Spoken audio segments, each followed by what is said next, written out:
Inumaga na kami nang makarating sa Buskalan.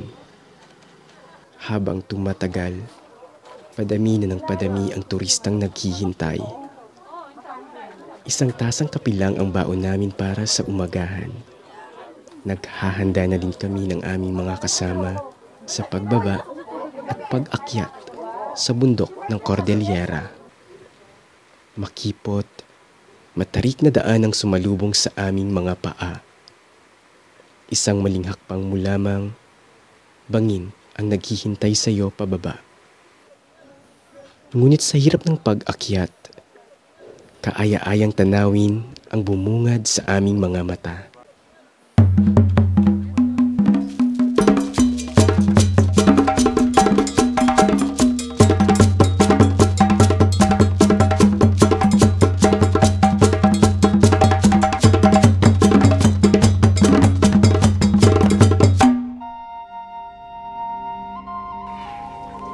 Kakadating pa lang namin sa kuta ni Apo Wang-od.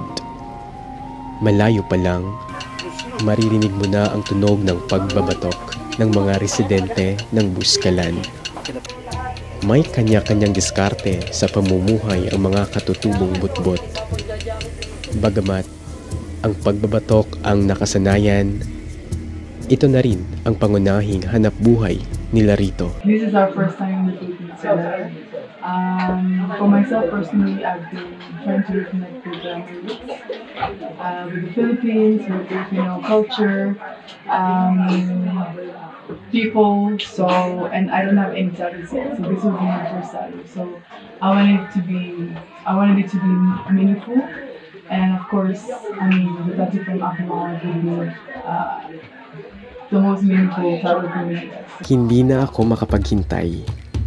Kaya agad na akong pumili ng disenyo. Araw ang aking napiling ipalagay. Sumisimbolo ng buhay, liwanag at pag-asa. Agad na itong inilapat sa aking balat. Sa una, ramdam ko ang talim ng tinik na tumutusok sa aking balat. Subalit habang tumatagal, unti-unting namamanhid ang aking balat. Nakakaramdam ako ng kaba sa bawat tusok. Ngunit sa kabilang banda, kakaibang saya ang aking nararamdaman, na para bang walang kapara. Dahil naging isa na ako sa pahina ng istorya ng Buskalan. Dumating na ang araw na matagal ko nang hinihintay, kaya agad na akong nag-ayos para sa aking pagbabatok kay Apo Wang-od. Mahaba na ang pila, puno na ng tao. Kaya't naghahanda na din si Apo Wang-od ng tinta para sa kanyang pagbabatok. Tila sa bawat pukpok, isang kasaysayan ang nagaganap. Nauna na ang kasama namin na si Rochelle na isang guro. Ngunit kita sa mga mata niya ang saya at kaba nang makaupo sa entablado ni Apo Wang-od. Ako for me, kaya si Wang-od because she is the part of our history, no? Kilala natin si Wang-od na pinakamatandang mambabatok, which is yung nagtatattoo. And yung way of pagtatattoo ni Wang-od is very historical din or traditional. Kaya sobrang kapag naging part ka or naging isa ka sa natatuan niya, very feeling part of the history ka na rin. Sumunod naman ang kanyang nobyo na si Neger. Actually, yun, gusto ko maging part or gusto namin maging part ng history ni Wang-od. Siyempre, yung buhay natin is hiram lang dito sa mundo na to, mundong ibabaw. So, gusto ko maging part, magandang experience siya kasi si Wang-od yung kilala nga mambabatok.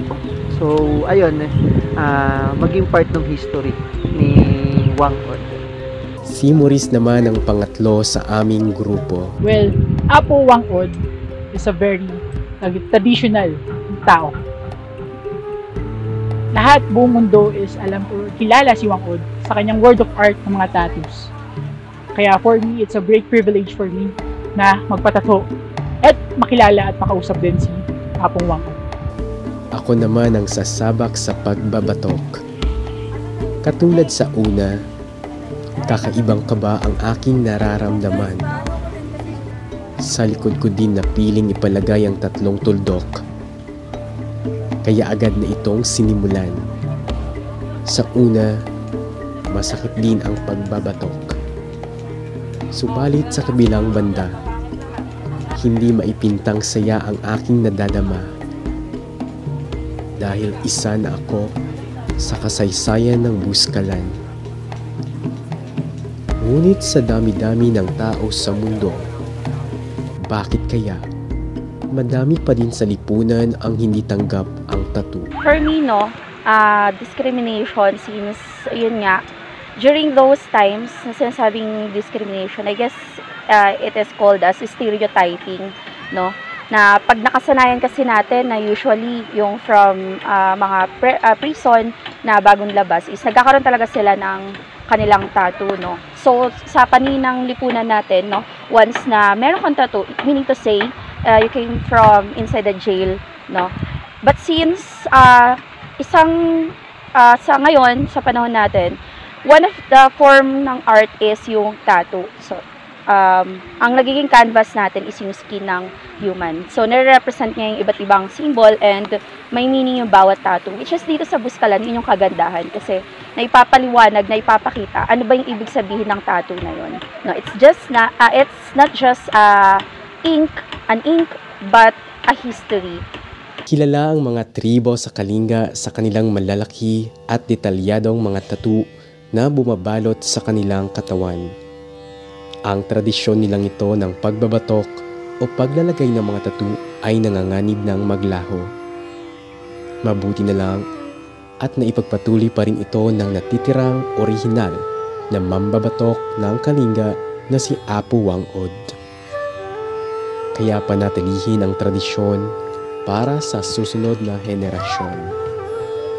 Mananatili pa din ang maitim na tinta sa likod ng Buskalan. Muli, ako si Jay Pacheco.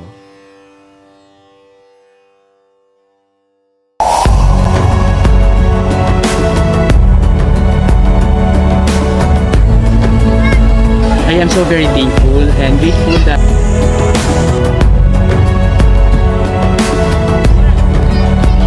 Sa aking puso, kaya ito yung konting surprise na po tayo.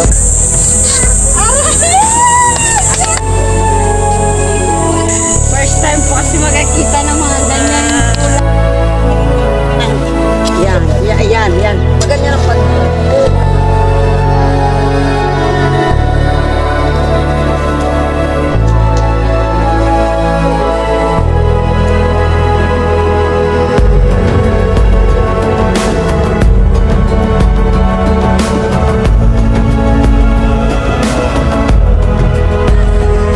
So muli ito po si Jay Pacheco. Maraming salamat po sa lahat.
Jay Pacheco.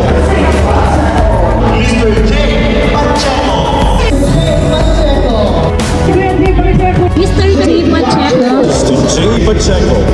Mr. Jay Pacheco.